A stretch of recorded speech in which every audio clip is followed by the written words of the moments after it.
Pick your head up, you ain't gon' believe this. It's your boy Squint talking that shit. Go and tell him what it is. Just a man and his podcast. Thank you all for tuning in. One by one, it's a tag match.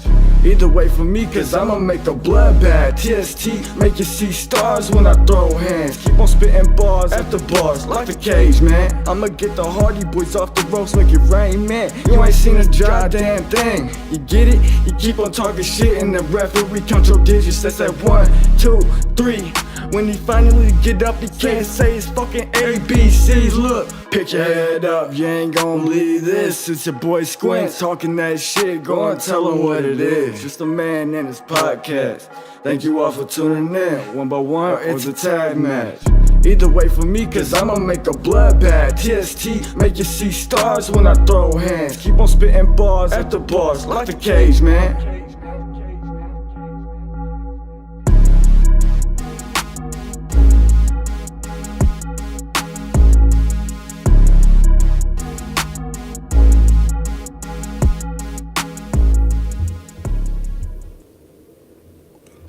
What's up, you guys? It's your boy Squints here with another episode of A Man and His Podcast. Today we have a very special guest. Go ahead and introduce yourself. Hello, I am Danger Josh Crane. How you been, Josh? You know, I have been better, that's for sure. How's the recovery with the shoulder surgery? It's been I've obviously been asked a bunch, and I've been going to shows and whatnot lately, and I try and be like relatively personable and not a huge downer, but it has been just a massive pain in the ass. I'm healing, it's just too slow and too expensive, and I'm out of the sling so I can do stuff, but like that's about as much as I can do is get that high. And I'm just like, out of the sling's nice, but now that it's out, I'm like, I want to do everything, and I just can't. Yeah. So, was there a specific move that injured it, or was this just nagging injury that turned worse? It was one of those. This is another one of those. I've been asked a bunch, but sometimes when people ask questions, they don't actually want to hear the answer. So I'm just like, I just throw off like, it's just been hurting me for years. But I was able to pinpoint it, and it's kind of wild. Wrestled Calvin Tankman at Nap at Hot Boys, and I threw a chop, and he blocked it, and I felt a pop happen, and I was like, oh, that wasn't good. Worked through it, got an injection. 1 year later in Hot Boys, I wrestled Laz, and I was like, my arm hurts. We got to be careful out here. And I end up taking this ridiculous, crazy suplex. I have a photo from work shoot where my elbow is getting smashed into the mat. And then from there, I was like, all right, this is getting like really, really bad. And then I think I took some BPC. I did some other injections. Like I maxed out all my options. And then right before I did ROH in December of last year, probably like a month before, I was like, I can't I'm a relatively tough dude. I don't hype myself up very often, but like I just don't have a normal pain tolerance. It doesn't bother me. And I was at a show and someone was like, yeah, right before I went out, they were like, how you been, man? How's your body? And I was like, some nights good, some nights I don't even know if I can live anymore. Like, I don't know if the pain tolerance is sustainable for me. See ya. And I ran out to the ring, and they were like, that was really dark. What's up? And it turns out it's because at that point, I guess everything had already been fully torn. So that Taka match, when I went through that Taka match, I didn't tell anyone how bad it was, but I should have canceled probably. I should have had surgery by December of last year, but I was like, I'm not going to wrestle Taka Michinoku. Like, that's just going to happen. Yeah. I was going to say, how was it facing Taka? Like, despite the injury, despite being banged up, how did it feel, I guess, mentally, getting to be in the ring with someone to his caliber? That was one of those, like, I don't know if you know the story, and I'll tell it if you don't know it in a bit. But I do not. Okay. There was, so I'll just say first, the match was freaking awesome. He's the man. He's like, obviously, if you're a wrestling fan that knows anything, you know Taka Michinoku. Like, he's just the freaking man. I played him on No Mercy, you know what I mean? Like, he was that junior heavyweight. I was like, how is this dude, like, he doesn't like being called legend. I learned that pretty fast. He does not like to be called legend. But he's just like a freaking legend. But how the match got set up, you do not know the story of this. I do not. Okay. I told it. Oh, I guess I didn't tell it because this part hadn't happened yet. But I don't do podcasts very often. I'm not a podcast guy. Listen to them. Don't like to do them. Yeah. But I did one for the Black Girl Wrestling podcast before I faced Broner, and they're the only people that I've ever told, and I don't think it got a lot of views. So we'll see if anyone ever ends up hearing this story like at large. But I went to Japan last year in May, and it's because I've got like a Japanese following, and I was kind of catering to them. And Taka and Taichi run this big show called Taka Taichi Mania every year. And sometimes their gimmick is like, it's in Japanese, so the translation can come off like super different. But it's basically like, who wants to step up from anywhere around the world? You know what I mean? Who wants to step up and do this battle royal? And some of my Japanese fans that tagged me in a bunch of stuff were like, you should do this. And I shared it and was like, maybe I should actually do this. They did it like a year before. I said I'd throw my hat in the ring, and I got ignored. So this one I shared again, and kind of like a little less enthusiastically. I was like, hey, maybe I'll do this. And Tai Chi, of all people, responded. And it was like midnight. And he responded something to the effect of like, stop bitching about your love for Japanese wrestling, show up or shut up about it. And I was immediately, oh my God, I started sweating hard. I was like, shit, And granted, it's the internet, but perception's kind of reality. So if all these people start talking about that's my chance, what am I going to do? Like it could be bungled in the face of like Office somewhere. So I waited for a little bit. Like I checked Twitter a couple times, tried to go to sleep, ended up checking it again. And there was only two or three fans were like, this is it. If Tai Chi's saying it, he needs to show up or just stop talking about it. So by the next morning, I was like, I think I've been put on the spot. Talked to my wife. I was like, I don't know what to do, but I think I have to go do this. And she was like, we literally have just enough savings account to get over there if you think it's worth it. Talked to a few friends. They were like, we can't tell you this is a good idea because we could, spend all your money for you. But like, it's the only route if you actually care about it. And I was like, shit. So I spent the money. 48 hours later, flew to Japan. And, no message from them. I had messaged them like, hey, I'm showing up, so hope you're ready. Still said nothing. Not until I landed and I had dinner at Mr. Danger's, which he's like a mentor of mine. So he's like asking me all these questions about stuff. And then as I was there at the table, I got a message and he was like, you don't have a visa, which, I'm not going to talk about a whole bunch of visa situations because I got in trouble while I was there over it. But some places don't use them and it's not that big of a deal. But like New Japan was fronting all the cameras and all the money. So if anything were to get investigated, I'd bust the whole system. So they're like, we can't do anything for you. But they're like, please come anyway. So I went, talked to them. And this is where it gets a little wacky. This is where it gets wonky.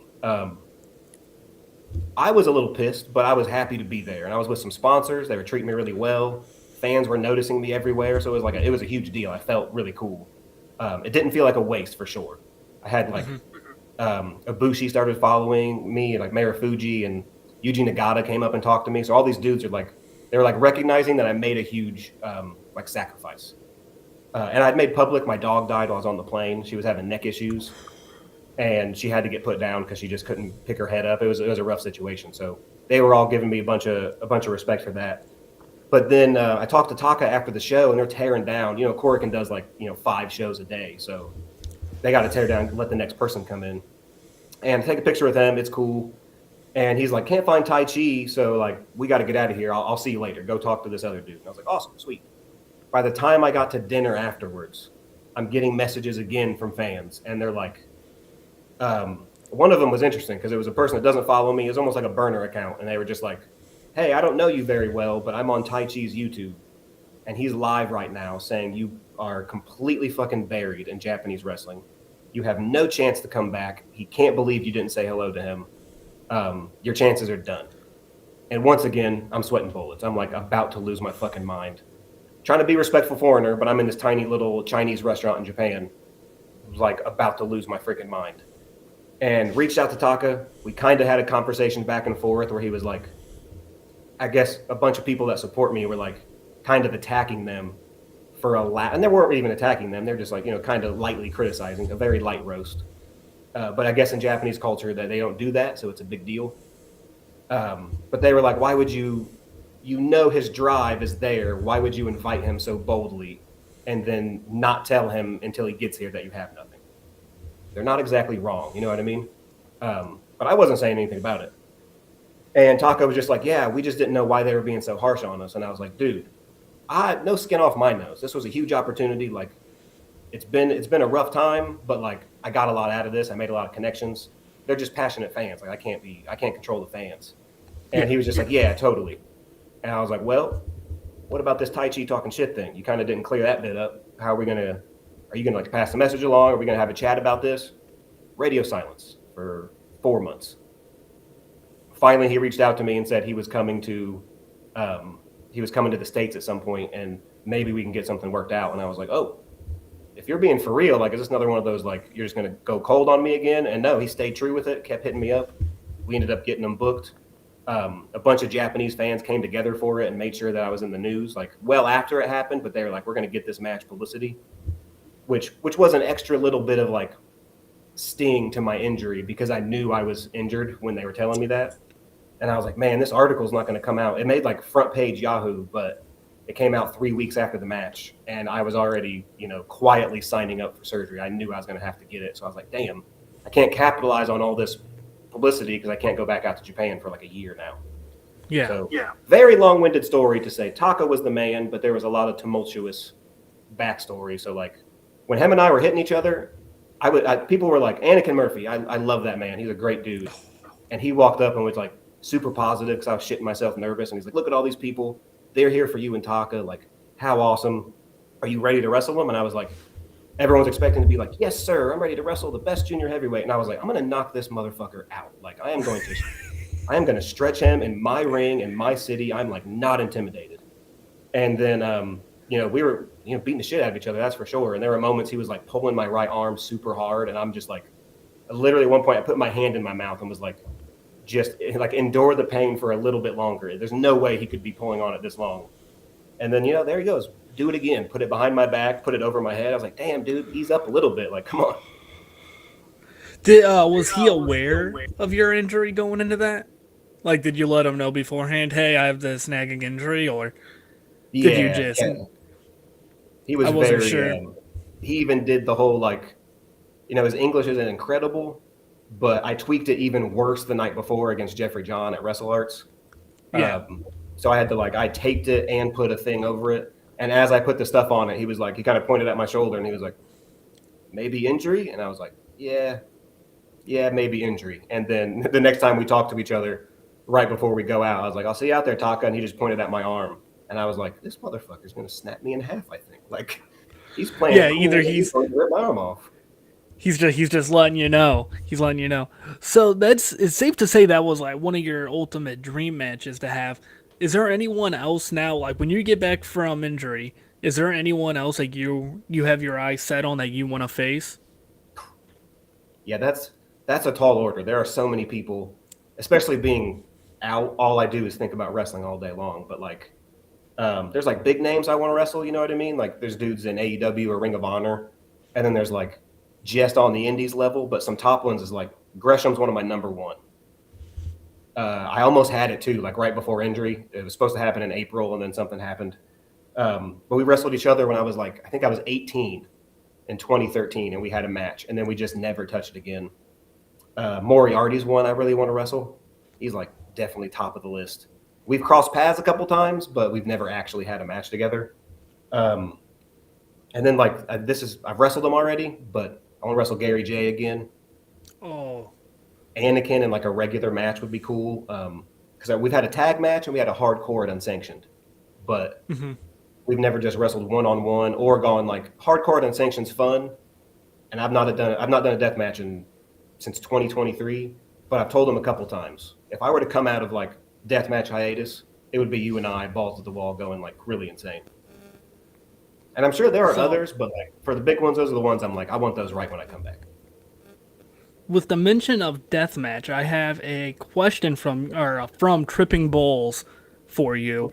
He said, if you're having Josh Crane on the podcast, ask him about hitting the guy with the staple board in Tennessee. And then he sent me a picture from this wrestler's Twitter. I'm not going to show it because I don't know what the restrictions on YouTube are, but it looks like it was Travis Dykes, and it looks like you hit him with a staple board. That's for sure. He just wanted me to ask you about the time you hit the guy with the staple board in Tennessee. It's so ironic that you've asked this question. Like I said, I don't do podcasts a lot, and I have just general anxiety. Last thing I like to do is, as much as I love all my friends in wrestling, I get anxious just with general conversations. Before I came on here, just over the weekend, I was talking to Anakin Murphy about the staple incident. Because there are some places I want to go and some things I want to do, and I was like wondering if certain people have certain feelings towards me over that. Because there's some bits I probably can't say about some shit that I got, because I don't want to bring up all this stuff. But some people said some really, really terrible things about me. Like for just a month after the staple incident, it was like I was getting damn near death threats, and I was like, this is not even that deep. Like, I made I'll say it, on that bit, I'll leave it for the negativity there. Like, it fucked me up for a while, messed with my brain, and I was like, maybe I'm not even built for this fucking business at this point. But to take it to the beginning, I wrestled Travis, and he's a wonderful person, super cool dude. Tiny little, like, no disrespect, little shindy in the middle of Tennessee. Nobody there. It was like 20 people or something like that. And I was like, all right, it's for, I don't remember the name of the company, but it was for their title. And they wanted him to look real good. And I was like, awesome, we'll do a crazy light tube death match. He made this board with staples on it that he said he had done before. It's like a 2x4 with just like a row of staples that hadn't been separated yet. But this time he had glued them on, which he said he'd never done that before afterwards, but I guess that wasn't really thought of. And he just said the one rule, this might be a dumb question, but now I'm just thinking it mid-sentence. Should I even be saying these breaking down the wall, kayfabe exploding bits, or is it not that big? It is up to you. Okay, well then guess what? We had a chat before the match. Who would have thought? And he was like, hit it flat. Just flat on my back. Don't do it super hard, but just give it like one nice swing and don't bend it any direction. And I was like, well, that's easy enough. So we just did a little bit of back and forth. I hit him with the board, left it as flat as possible. And as I let go, I saw his back just open up on like 6 or 7 different parts of his back, just like filleted open. And I was like, immediately, holy shit, this dude's fucked. And he had no clue. So I went over to the ref and I was like, this is the part a lot of people, I guess some people had problems with. I didn't want to just end the match. And that might be like the bit of old school in me that, I don't know, people don't agree with anymore. But I was like, I don't want to just get on my knees and be like, oh my gosh, I'm like, the match is done, everything's done. So I went to the ref and just said, he's fucked. Go tell everyone in the back to come and stop me. And I didn't explain why because I didn't have time. But in my head, my thought was like, going to make it seem like I'm not going to stop hurting him. And then the people are going to have to stop. And then maybe we'll do a rematch out of it. So I threw some light tubes like down at his butt so they weren't near the cut. And then I like act like I was cutting his cut open and stuff like that. And then a bunch of dudes came out and ran me off. And then some people said this didn't happen, but it definitely did. Out of the 20 people that were there were 4 of them that were in the hallway looking for me in the locker room because they thought I like genuinely tried to kill him. So they were like, maybe stay in the locker room for a little bit because people are out there talking about how they're going to try and kill you and they're looking for your car and all this. And Eric Dillinger was with me. Sage Phillips was with me. They were out there trying to mitigate it. They were like, he doesn't go here. He's like, he's already out of town. Don't worry about it. He's not in the building. Like, just go leave. And then afterwards, the promoter was like, thankfully, was like, that's what we're going to do. We're going to have him heel. We're going to run it back. We'll do a crazy death match, ideally where he beats the living shit out of me for it. So I was like, are you cool with me posting about it on Facebook? And I'm going to say that I fucked him up on purpose because he's a lower level than me on the deathmatch scale. So I did. Smoked the joint, held the staple board, said this is what I do. I beat goofs up. And I just seen that picture, yeah.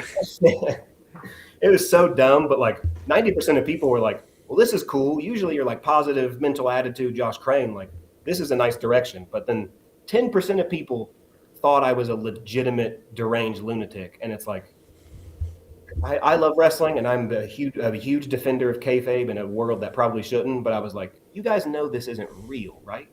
Like, it's just not, I'm not actually a killer. The joint wasn't even lit. Did you think I was smoking the joint? Like, you're going to take it that far? So yeah, I ended up I made an apology to a few different people that had a huge problem with it. No one gave a shit. Travis was over the moon that we even did it in the first place. I made sure he was good throughout the event. And then we actually ran it back a couple months later at an even worse event, unfortunately, where it was outside and we had no lights. So everyone brought their cars up to the ring to turn the lights on. And then we were running out of time. So we were just like, Satu Jin was like, let's mix, match 6, 7, and 8, and let's just make it a huge scramble because we don't have 2.5 hours left.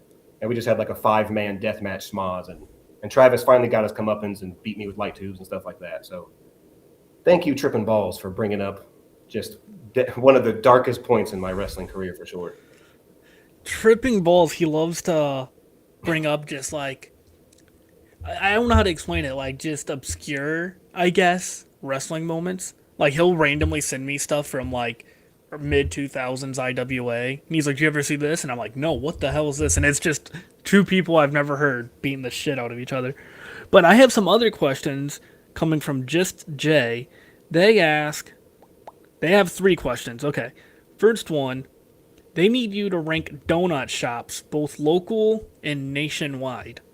Oh, So wow. let's just, what's your top 3 donut shops? And they can be local and nationwide, so 2 lists. Okay. Local, there's a place called Long's Bakery around Indianapolis, and it's just, it's like a hole in the wall in the middle of a bad neighborhood. They don't accept anything but cash. Not exactly nice to you, that's for sure. It's kind of like, get in, get your damn donuts, get out of the building. But they're just so freaking good. Like it's like they're not greasy, but at the same time, like melt in your mouth. Some of my favorite. I don't know if this counts as a chain because I've seen them everywhere in Indiana. I don't know if this goes past that, but it's local to me at least. Pana Donuts. You ever heard of that joint? I don't think I have. It might be regional. Pana Donuts is one of my favorites. I just had them the other day. Shouldn't have been trying to like make sure I don't get too big, while I'm out. But I was like, I can't not get some Pana Donuts, and it's next to my physical therapy, so that's a big problem for me. Oh, well, that's your excuse. It's right by physical therapy. It's a treat. I earned it every time. I'm like, I earned it, and then I get 4. Like I could have just went with 1. And then what's the Parlor Donuts? That's probably the other one, but I think those are kind of blowing up too now, unfortunately. But those are the What's it called? Parlor Donuts. That sounds familiar. They're really huge. They're like croissant, flaky donuts, and they just cover them with they just came out with savory donuts. Ooh. And those are they have a stranglehold on me, that's for sure. Donuts kind of run my life. And then chains, that's a rough one because like Krispy Kreme's one of the best, but there's only one in the whole state of Indiana, so I never have it, and it's like 40 minutes away. And then now that the more I try like local places, the more I'm like, these joints aren't even worth it anymore. Like damn near $4 for a donut, and I eat it in 2 bites. Yeah. So chain wise, I gotta say it's just it's Krispy Kreme and nothing else counts. I won't even eat it if it's a chain. So now while we're on the topic of donuts, have you ever rode with Mouse and his road donuts? I've never rode with him before, but it wasn't too long ago, maybe just a couple of months, where he was complaining about something, and someone was like, "Damn, I should have brought him donuts. He would have been happier." And I was like, "Oh, is that the way to Mouse's heart?" Because I think we can have a kinship with this. Because I too love, especially little Hostess donuts from the gas station. Like that's my jam. From my understanding, what it is, when he gets on the road, he makes one stop at the very beginning and he buys a little bag of the Hostess, like powdered or frosted donuts. He just buys a bag of those. And I think as long as he has those, Mouse is good. That's what I've heard. I've never rode with him, so I can't vouch, but that's what I've heard. And then the next question from Just Jay is, if his wife allows a second Danger Invitational, can I book one tag match, please? So Just Jay is calling their shot and asking if they can book a tag match on a hypothetical Danger Invitational too. That's how I know they're comfortable with me, because what a bold thing to take the pencil for one match. But yeah, that'd be super easy, of course. Like I couldn't not. If anything, it does me a favor because that first Danger Invitational, man, I had this whiteboard in my gym, and I would just erase 3 matches and redo them, and then I would erase the bottom 2 and redo them. I don't think the card was done until I think Jay Rose called me at one point. He was stressing out because I wanted to personally weave some nap into it as well. Yeah. And he was calling me like, "Hey, what are you doing for your semi and your main?" And I was like, "Well, I think it's this." And then at one point, it was going to be me, Ace Perry, Eric Dillinger against all of Unsigned Don't Care. And that one I was like really looking forward to. Then it changed to like just me and Ace Perry. Then it changed to just Ace and Aaron Williams. And then eventually, Jay Rose is like, "All right, we're 2 or 3 days out. It's still that last match, right?" And I was like, no, it's not. So yeah, Jay, long story short, Jay can have a match. So was that your first time running a show, or have you done anything like that prior? This is what's the podcast called? What do we call this? A man and his podcast? A man in his podcast. This is a man and his podcast exclusive, kind of. Because I don't talk about a lot. I've been wrestling 17 years, and some people haven't heard of me, until the last couple years. Some people hadn't heard of me until I trained with Drake and Scotty back in like 2012. But pre that, I trained at a little shindy in Indianapolis. Started at 13, and when I was 16 years old, my step uncle, I guess I would just call him my uncle, but he was like a distant relative in a way. He came to live with us, and he got killed in some gang violence. So I wanted to run a benefit show to raise money for his tombstone because the other part of the family didn't have anything, and I did, and it was a absolutely terrible experience. We had like 5 people show up. I sold all of my wrestling toys, and another wrestler I don't want to mention because he's passed away, so I don't want to speak ill of the dead, but he took all of the proceeds, and then he took half of the remaining stuff and was like, "I'll raffle them at my shows, and maybe I can give you a kickback." And I didn't receive a kickback, that's for sure. So just a really terrible experience running a show at freaking 16. And the matches, no one go look for these, but some of them are on YouTube still, and I've tried to get them taken down, and no one will take them down. Oh, like other people have posted the matches? Yeah, some of the people involved that have the matches, I'm like, "Bro, take it down, please." I think, in my opinion, I tell everyone this. I think at least one time a fan should go to a Shindy event. Just at least once, so they can take for granted what they have when they go to a Naptown, or when they go to Unsanctioned, or Anarchy, or Glory Pro, whatever. 100%. Just go to that little Shindy so you can see how bad it really can get, because I've been to a couple, and some of them are entertaining, but for the worst reasons. Just Yeah, entertaining, but sometimes, I don't know, not in the way you would really like it to be entertaining. yeah, there was the only like Shindy story I have since being like in the biz, I guess, is a promoter had booked me and my friend Tommy to do camera work, and then like they booked us like 3 or 4 months out, and we're like, all right, cool. And then like the week before, my friend Tommy hit me up. He's like, "Hey, I don't think we can make this. I have plans next week." I'm like, "Okay, yeah, let's pull out." So he messages the promoter, tells the promoter, "Hey, we can't make it." And the promoter goes, "Oh, I forgot to tell you, we're not running that show anymore anyways." And we're like, "So like, were you just not going to tell us until we got to town?" Because it was in Mississippi, I think. So it would have been a good drive. Oh, So okay. we would have had to drove, and it would have been a very, That's very Shindy, weird all right. situation. Yeah, oh yeah. Oh yeah. But then my next and final question I have from a fan is, they ask, let me pull it up. Troubles from Crockett Pod on Twitter asks, what would your personal favorite matches for a newer fan of your work to check out that you believe defines you as a wrestler? Oh, what a question. Damn, wish I did some research on myself. That's a crazy one.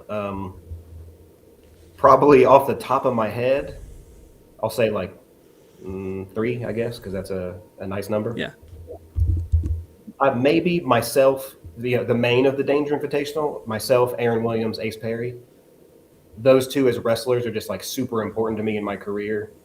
And it was, toot my own horn, pretty damn good match, especially considering I had a torn bicep and a shoulder. And we just go crazy for, I think, like 20 minutes. Maybe myself and Gary J from Nap in 2025. That was one that's like, I was super proud of that. That was one of the first or second matches I went to Walker Stewart to do custom commentary. Because like Jay is probably one of my favorite commentators. Like she's just amazing. She's really good at what she does. Has a lot of passion, a lot of drive. Puts all these emotions across, and her commentary on it is incredible. But I was over in Japan when I got the final footage of Gary J and I was like, Walker says he's been wanting to do a match of mine. Japanese people are going to get to see it via his channel, so like I'm going to have him do it. And he definitely he made sure there was a vibe of like Gary J and Josh Crane are like badass dudes that like really do nothing but beat the shit out of people. So that's one of those matches. I think it's only like a 12-minute match maybe. We actually take 2 actual bumps, and the rest is just us chopping and slapping the shit out of each other. And then maybe for number 3, because it also has a special place in my heart, is Eric Dillinger and myself. It's a relaxed rules match from CXW in England. And I had hurt my back a couple days before getting on the plane. And it still kind of hurt, unfortunately. I guess it's just like nothing crazy, just like my body's all misaligned. And every time it gets misaligned, it fucks my whole back up. And I couldn't sleep. I couldn't walk hardly. And I was like, you know what? We're in England on an all deathmatch show. And we were the only match that like wasn't a death match. It's like, let's just go completely fucking crazy. Who knows if I'll even be able to walk again after this? Let's just go nuts. And we did. And the place went crazy. We were getting like standing ovations for, like a rabid deathmatch crowd. And they were chanting, "This is wrestling." All of these matches free on my YouTube as well. So I will link them in the description so Troubles and all the fans can check them out, because all those matches sound tremendous. Like, tremendous. And then my final question, it's a 2-parter. So my final question is, 1, are you familiar with the Jackass movies? Oh, yeah. Okay, so that makes the second question way easier. What's a bit in that movie that you would do? Ooh. Like which one of the scenes would you do, I guess? Did you see the recent one? Oh yeah. Yeah, what did you think of that? The one it was everything I expected it to be. I knew it was going to be more of a tribute movie than newer stuff, but it tugged on my heartstrings. I sat there until the lights came on in the theater, and it's the first time I've done that in a while. So, damn. But yeah, I didn't expect it to make my heartstrings so much. Either did I, and I think what really got me is at the end, whenever the credits were rolling and it said Ryan Dunn Forever, like during the credits, I was like, oh, or oh no, that the whole movie was good. There's a lot of the one that got me was seeing Bam in the last movie when they showed that scene. I was like, dang, we really could have had Bam in the last movie, but we didn't. That scene where they did like that electric chair thing, where that like the lie detector test. Oh yeah. And asking him like softball questions, and he still gets zapped. The one where he was like, they asked him if it was really going to be the last movie, and then he got like super serious and teary. I was like, oh my gosh, why is this choking me up a little bit? Like, yeah. But they've been out since. I don't know when the first one came out, but I think I watched 2 forward in the theater. Or bought the DVD. Like I made sure I got the DVD, so it was like, man, this really is an end of an era. But man, I would probably do something, because I'm no Steve-O. I'm not doing I'm not gonna like shit my pants in a plastic bag or shoot a ping pong ball out of my butt. That's like some Dale Patrick stuff. You know what I mean? That's his strength. Did you know Dale had a show on YouTube called Dale Patrick's TV that was supposed to mimic Jackass? I did not. Is it still on YouTube? I don't think it is, because it would be incriminating. Some of the things that were like, we were just talking about it the other day. We were like, man, I wish he still did the Jackass gimmick, but he did a thing where he like lit a fire in his yard and was like, when you're younger and you're like, I'm gonna do Jackass stuff, and it's really just you and your friends doing like nothing cool at all, just like hopping around the front yard. Like, it was like that. It was like him and Ace Perry jumping over a 2-foot fire, and it was just like, all right, this needs to get ramped up a bit. And then Dale pours gas over the fire, and it travels up the gas tank, and then he flings it across the yard like a flamethrower. And it was one, I think Ace or I think Trip might have been filming, and Trip was like, "We need to turn the camera off and get a fire department here. This shit's going completely insane." So I That's probably awesome. one of the things that's, the rocket when they are by the water and they shoot Johnny up in the rocket. Oh, yeah, yeah, That'd be the first one yeah. I'd be like, I would like to do that one. That I've been watching. I remember the first one came out. I was like 2 or 3. Remember I couldn't watch it because I'm 2 or 3. But then I got to see my parents seen number 2, and they watched it before me to make sure I could. But then number 3 came out 3D, and my grandma asked me if I wanted to go see a movie, and I said yes, and she let me choose the movie. So I took my grandma to see Jackass in 3D. That is And awesome. my grandma lasted probably no more than 10 minutes before she got up and told me, I'm going to be out in the lobby. Oh, you enjoy the movie. And like, I was just talking to her about it a few weeks ago when I seen her. I was like, oh, yeah, I just seen the new Jackass in the movie theater. She's like, oh my God, I can't believe you would do that again. And I was like, yeah. But Grandma did not like it. Grandma did not like it.